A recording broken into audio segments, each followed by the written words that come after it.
Today I'm talking about Mesoamerica, which is basically, Meso means middle, so we're basically talking about Mexico and like modern day like Guatemala.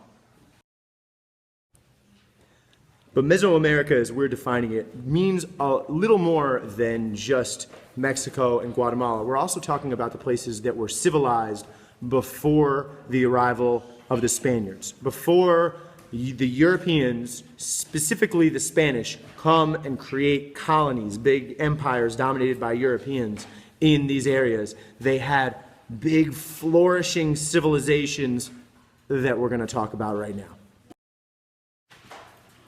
The very, very earliest civilizations in Mesoamerica start to appear about 3,200 years ago, and they're called, the very, very original ones are called the Olmecs. And we don't know a ton about them. I mean, we know some. One of the things they're most famous for is building gigantic heads like the one that you see right here. Now, what's interesting is who is this representing? Is this someone that they worshipped, or is this a king? It's certainly possible that this is a king or a sort of ruler. And I'd like you to sort of think about that. What is it about kings and rulership that makes rulers so often want to make gigantic monuments of themselves? Big, gigantic stone things. This thing is like as big as a person. Big, gigantic stone representations of their own face. What is it about us that makes us so determined to make gigantic replicas of ourselves? What's going on there? It seems like sort of a crazy waste of time. Someone went through a lot of work to make this face. Why? The most advanced of the civilizations we're going to study in this area are the Maya, who are the shaded green over there in modern-day Guatemala, and the Aztec, who are over in modern-day Mexico. The Mayan civilization flourishes between 300 and 900 AD. So they're around the time of Rome and like the end of Rome, and then they go past that into like the early Middle Ages. That's what's happening over in Europe. One important thing to know about the Mayans is they are like the ancient Greeks, okay? They're not of one big empire. They're a civilization. They share a language, they share a religion, but they are composed of a bunch of different city-states, each of which has its own king. And those kings frequently fight with one another. So in this pretty small area that's essentially modern-day Guatemala and the very, very south of Mexico, you had many, many, many, many different city-states that frequently fought against one another. You could sometimes see one city from the next city. If you went to the top of the tallest pyramid in one city, you could see the next one. But each one had its own ruler, and again, there wasn't a lot of peace. They frequently fought with one another. We'll pinpoint two achievements of the Mayans now that I've slammed them from being so warlike. Number one, they built really amazing temples like the ones that you see here. These were often places where the kings would be buried, but they also had, they would be buried sort of in the inside, just like the pyramids in Egypt. But they also had religious functions. There'd be a temple that you see sitting up on top there where they would perform various ceremonies. They also had a very sophisticated calendar. They really understood their astronomy, so they were really able to break down like the seasons, and they knew about leap years and everything. There was a big misunderstanding a couple of years ago that the Mayans had predicted that the world was going to end. That wasn't the case, but what was true is that the Mayans had, in addition to months and years, they had these cycles that were much longer than that, and one of those cycles, epicycle or whatever you want to call it, ended in, 2012? So that was where the misunderstanding came from, that the Mayans had predicted the end of the world, even though they had not. The Mayan civilization eventually fell, the same way that Rome fell, the same way that, all the civilizations eventually fall. It was probably due to a combination of factors. Probably had a lot to do with the fact that the city-states warred with one another, like I described earlier. It probably had to do with some environmental issues that caused sort of famine, which means mass starvation. And these two things probably exacerbated one another. So eventually, it's not as if all the people died, but the cities were abandoned, and the way of life that they had had before was radically changed. So that these cities again are become ruins that no one goes in. The jungle overgrows all of the old pyramids, and the Mayan civilization as it used to exist no longer does. Now let's shift our focus to the Aztecs.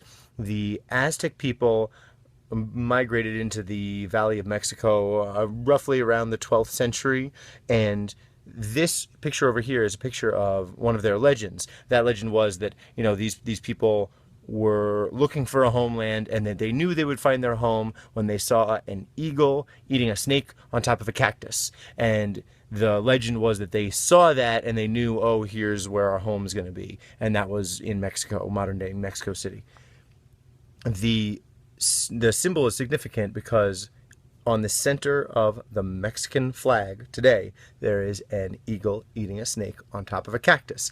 And the reason that is on the modern Mexican flag is because it comes from this ancient Aztec legend. That symbol is an important Aztec symbol, and the Aztecs are part of the heritage of Mexico.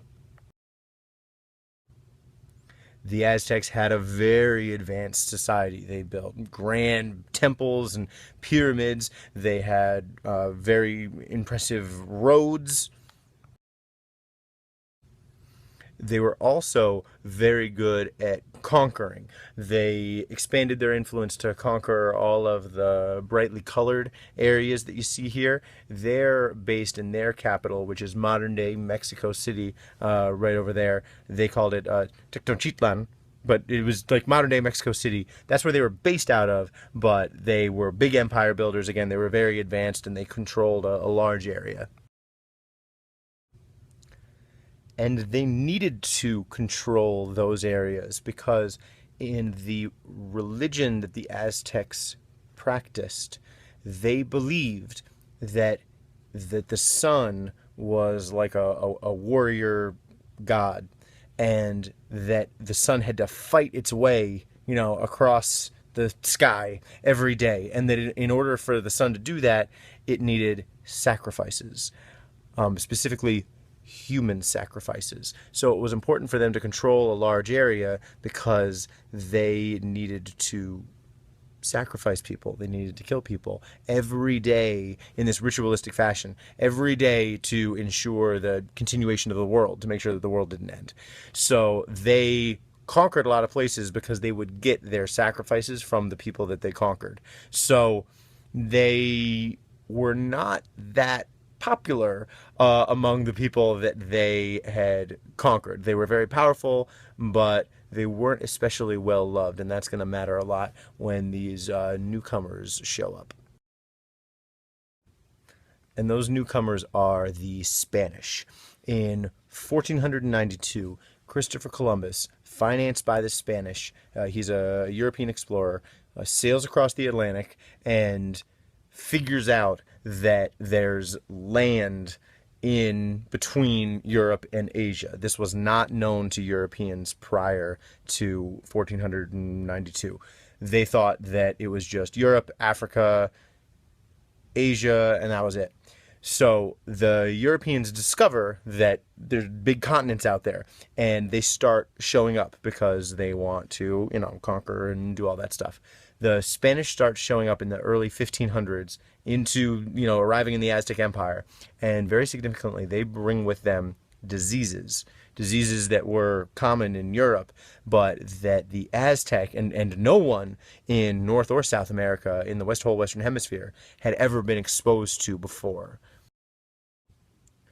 These diseases devastate the Aztec Empire. In fact, they devastate all Native Americans in North and South America. So the Aztec Empire, which had been quite powerful, is first devastated by these diseases. This plague kills between half to sometimes more of a percentage of the population in any given province. Then the Spanish unite with some of the people who have been conquered by the Aztecs, who aren't too happy about how they've been being sacrificed for, the period of time of this empire. The Spanish unite those, disaffected people that ruled over by the Aztecs. They also exploit the fact that these diseases are bringing about this, terrible plague on the empire, and the Spanish conquer the Aztecs. They defeat the Aztec rulers, and they take Mexico for themselves. So if you've ever wondered why they speak Spanish in Mexico, it's because Spain took over Mexico in the 1500s.